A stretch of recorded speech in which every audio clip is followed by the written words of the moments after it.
Via Justiça está de volta discutindo hoje a segurança jurídica, que foi tema de um recente congresso internacional em Belo Horizonte. Nossos convidados são o advogado tributarista e professor universitário Walter Lobato e o juiz Renato Prates, da 8ª Vara Federal em Minas Gerais.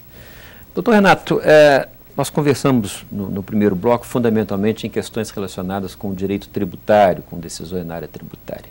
É nessa área onde existem os principais problemas relacionados com essa insegurança, essa instabilidade?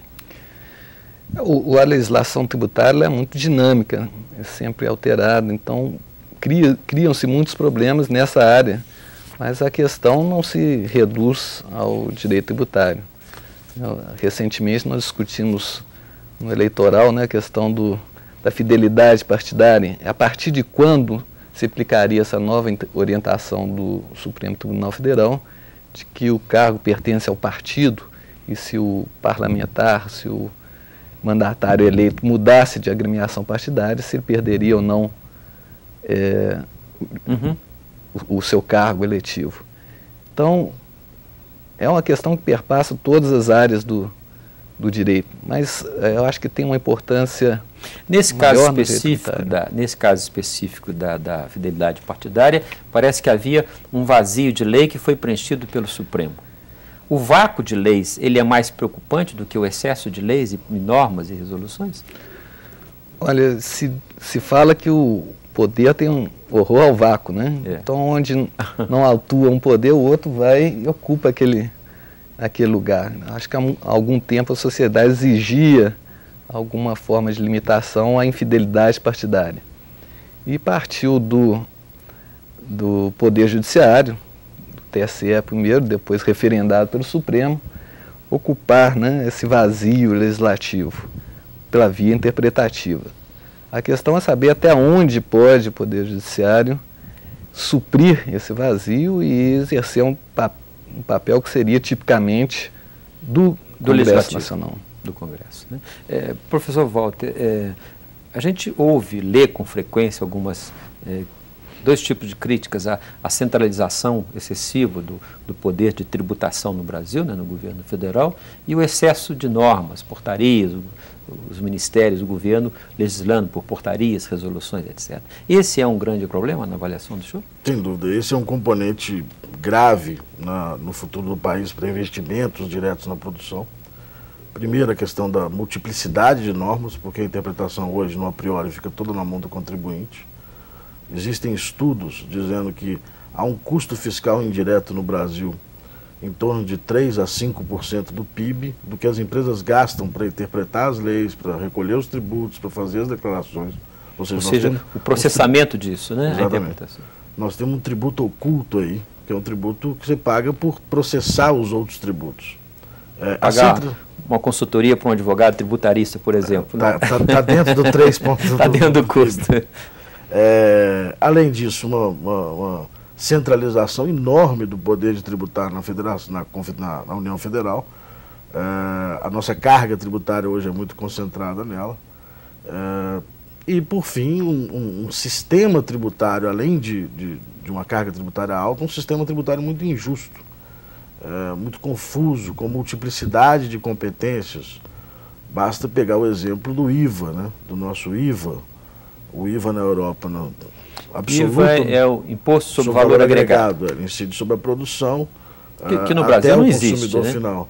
Nós temos alguns IVAs adaptados, né? Nós temos um imposto sobre serviço no município, um imposto sobre a circulação de mercadorias no Estado, e um imposto também parecido com o IVA na Federação, que é o PIS e COFINS, na União Federal, que é o PIS e COFINS.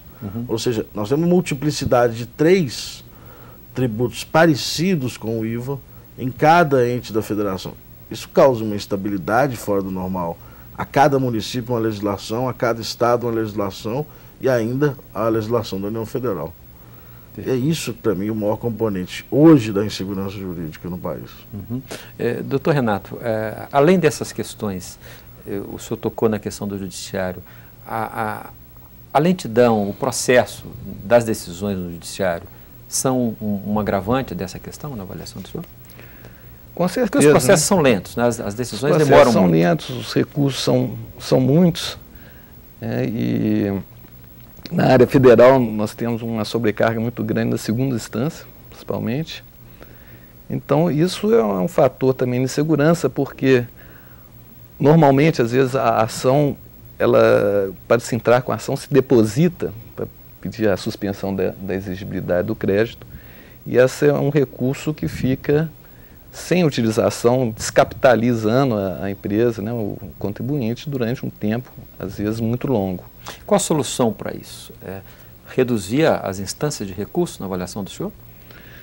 Passa por uma reforma do judiciário, nós já tivemos algum, acho que já caminhamos também, no momento que nós temos uma agilidade maior do Supremo Tribunal para julgar questões que envolvem um número muito grande de cidadãos, de empresas, e hoje até nós observamos uma redução desse contencioso tributário, principalmente na esfera federal.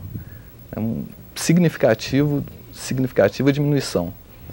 Mas eu acho que ainda passa com a diminuição do estoque ou de novos ingressos? De novas causas, principalmente causas com mesma questão jurídica, porque há uma agilidade maior.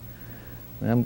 Temos súmulas administrativas, súmulas do judiciário que impedem que essas causas demorem muito a ter uma solução.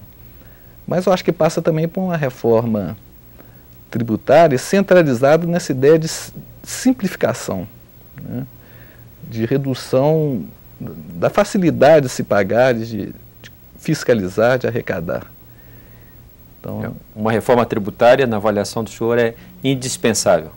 É indispensável com esse norte, né, de simplificação, de facilitar tanto o controle, a fiscalização, como o próprio pagamento, a apuração do débito. O senhor arriscaria um palpite por que essa ideia de reforma tributária jamais avança, apesar de tão desejada? A questão é que todo mundo fala e quer reforma tributária, mas eu acho que existem várias reformas tributárias na cabeça das pessoas. Né? Então, cada um quer a sua, né? Existe a reforma tributária querida pelos estados, outra pelos municípios, outra pela União, outra pelos contribuintes, às vezes de um contribuinte em uma determinada situação, de outro setor. Então, compatibilizar essas várias ideias de reforma tributária é que é difícil. Nós vamos a mais um rápido intervalo e voltamos em seguida com o bloco final.